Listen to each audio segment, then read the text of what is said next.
5 причини защо постоянно си уморен. Изглежда, че почти всички в наши дни се чувстват уморени и не просто понякога, а постоянно.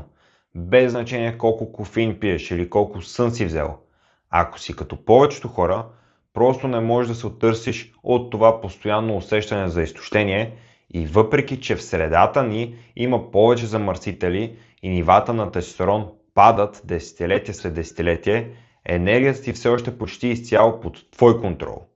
Не би трябвало да се чувстваш смазан всеки ден, само като премахнеш 5 доказани кръци на енергия.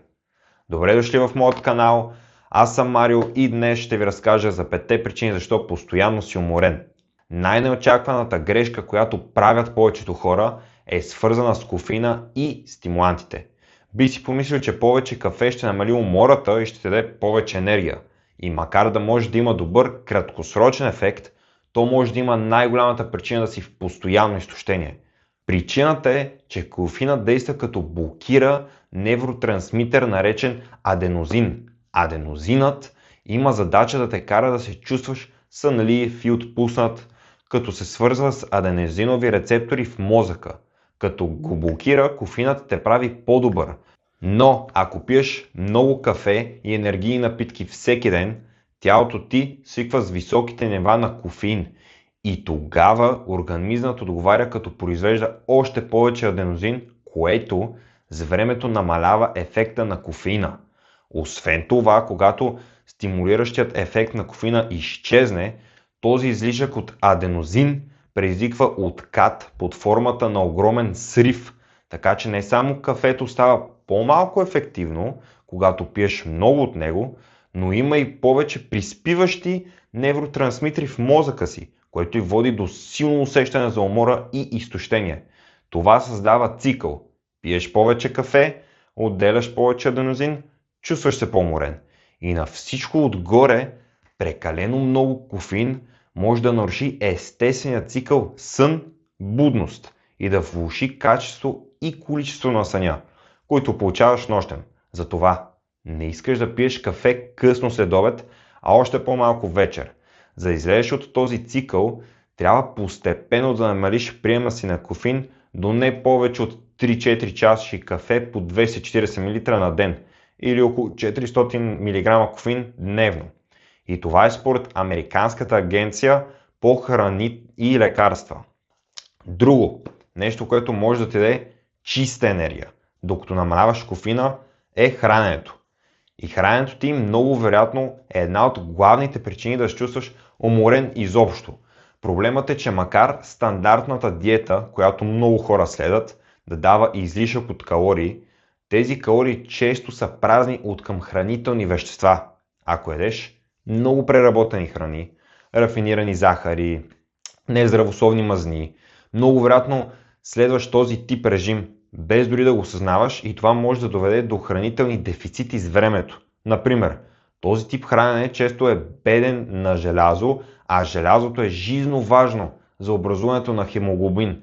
Хемоглобинът е протеинът, който пренася кислород в кръвта, а тъй като кислородът е нужен на тялото ти, за да произвежда енергия, лесно е да разбереш как липсата на желязо от източници като месо, бобови храни и листни зеленчуци може да те кара да се чувстваш уморен. Не толстите меса и листните зеленчуци доставят и витамини от групата B, като B6, B12 и фолат.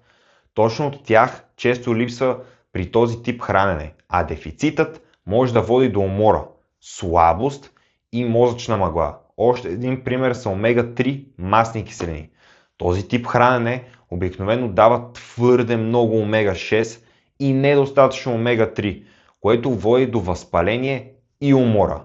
Можеш да приемаш повече омега-3 от мазна риба, орехи, но като цяло само избягването на преработени храни и рафинирани захари и замяната им с цели богати на хранителни вещества храни, разнообразни плодове, зеленчуци и чисти протеини, ще помогне да си набавяш нужните микроелементи. Не мога да подчертая достатъчно колко е важно храненето за енергията ти. Не само заради витамините и минералите, а и защото преработената храна сама по себе си изисква повече работа от организма, за да бъде разградена и усвоена. И това често те оставя по-отпаднал и сънлив след хранене. Като говорим за витамини, може да си постоянно уморен и заради липса на слънце. Недостатъчно излагане на слънце може да доведе до дефицит на витамин D, особено ако и храненето ти не доставя достатъчно витамин D. Без достатъчно витамин D страда тестостеронът, имунната система и разбира се енергията ти. Още един проблем при липса на естествена слънчева светлина е, че това може да обърква вътрешния ти часовник. Циркадният ритъм, което допълнително засилва умората. Освен витамин D, слънчевата светлина помага да се регулира и производство на мелатонин, хормон, който влияе на цикълът сън-будност. Затова специалисти препоръчват да прекараш около 10 до 30 минути на директно слънце поне 2 пъти седмично, за да поддържаш адекватни нива на витамин D. Ако живееш на място, където е много студено, добавки с витамин D и мелатонин също могат да помогнат за повече енергия. Друга причина, поради която много хора са уморени, е липсата на движение. Една от ирониите на живота е, че упражненията те изморяват в краткосрочен план, но увеличават енергията ти в дългосрочен. Обратно, липсата на физическа активност директно води до хронична умора. Независимо дали правиш силови тренировки или кардио, и двете могат да подобрят сърдечно-съдовото здраве, да повишат настроението чрез освобождаване на хормони на доброто, ендорфини и естествено да се увеличат енергията ти. Ако обаче не тренираш, губиш мускул, особено с възрастта, започваш да се чувстваш по-слаб и имаш по-лоша циркулация, което само по себе си може да направи много отпаднал. Твърде много дни, в които седиш прекалено дълго, е показано, че не само намаляват метаболизма, но и правят тялото ти по-неефективно в използването на енергийните си запаси. И за съжаление, мотивацията за тренировки е като снежна топка. Колкото повече се търкаля, толкова повече нараства. Така че ако си в заседнал режим, започни просто с 30 минути ходене на ден. После можеш да добавиш елементарни упражнения у дома. Клекове с собствено тегло, лицеви опори от колене и напади. Дори 3 дни седмично с прости упражнения могат да те накарат да чувстваш много по-енергичен. Да премине към съня. Повече от нас мислим, че разбираме колко е важен сънят за енергията. Но истината е, че много хора просто не спят достатъчно. И само това може да е най-големият удар върху енергията ти. Много изследвания са разгледали как лишаването от сън влияе върху умората, изтощението и усещането, че си изцеден. Едно от тези изследвания, проведено от Sleep Research Society, кара участници да прекарат цяла нощ без сън. И както можеш да предположиш, резултатите показват значително увеличение на умората и изтощението. Участниците са били по-разразнителни, концентрирали се по-трудно, а реакциите и когнитивната им функция са паднали рязко. Разбира се, повечето от вас не стоят цяла нощ будни, но има много изследвания, които показват, че дори да отнемаш само няколко часа от една нормална нощ, това може да те удари сериозно с умора и да ти затрудни контрола над емоциите. Затова Американската академия по медицина на съня постоянно подчертава колко е важно да се спят препоръчваните 7-9 часа всяка нощ. Не можеш да наваксаш качествено, ако системно спиш малко. Качеството на съня също е ключово. За да го подобриш, поддържай постоянно график. Лягай и ставай по едно и също време. Ограничи екрани и синя светлина преди лягане. Направи средата за сън спокойна, по-хладна, тъмна и тиха. Освен тези 5 основни причини, трябва да кажа и нещо важно.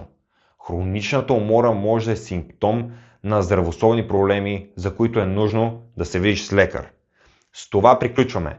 Надявам се видеото да ви е помогнало. Ако е така, абонирайте се за каналът ми. Иска ми се да имаше магическо хапче, което да ти даваше безкрайна енергия, без срив от прекален кофеин, но формулата, тренировките, достатъчен сън и храненето с цели естествени храни в комбинация са най-близко до такова магическо хапче.